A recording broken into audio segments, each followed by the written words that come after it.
Peer resources. Love it, plan it. Do it, change it.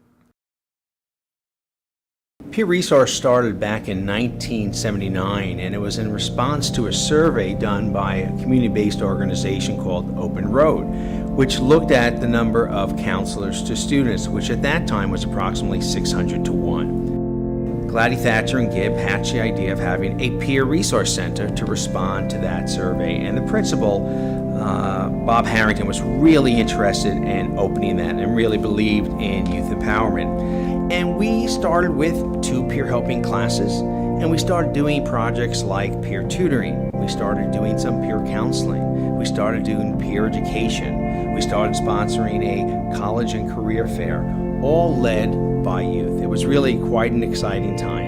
And our room looked quite different. We didn't exactly have chairs and tables. We had couches. I'm Lorne Needle. I was Director of Peer Resources for 5 years, from 1996 to 2000. We believed that Peer Resources was an essential support and opportunity for young people at a really critical time in their lives in middle school and high school.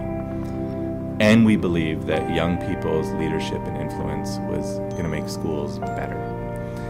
And so we wanted every young person who could to have the opportunity to be in peer resources. And so I was really, really proud in the 90s that we doubled the size of the program. When I started at Peer Resources, we were in 17 schools, mostly high schools, and by the time I left 5 years later, we were in 34 schools. We were in almost every high school and middle school in the district, and we had more than 1,000 young people we were training every year as peer leaders, and we were reaching 15,000 other young people a year through their hard work. My name is Brian Fox. I was the Peer Resources Coordinator at Lowell at Mission from 98 to 2000, and then the Director of Peer Resources from 2002 or 3 to 2007, I believe. One of the key ingredients to the success of Peer Resources is our ability to grow community. And that we've always understood that in order for the staff within Peer Resources to facilitate the work that we want to do at the school sites that is across race, that is across gender and sexuality and other differences, that we need to understand at an intimate and personal level how to build community with each other. Ling Tam, Executive Director of Peer Resources.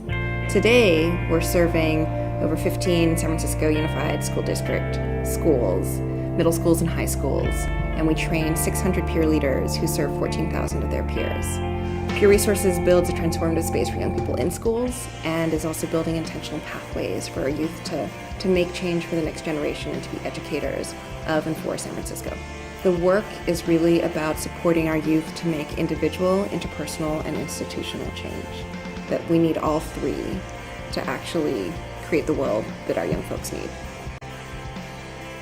Peer Resources has impact at all of those levels. So for young people themselves individually, for schools at the climate level, and in the long term. So we found that 58% of our youth increased their commitment to learning. We've heard from one of our high schools that there was a 57% drop in suspensions at their school because of peer-led mediations.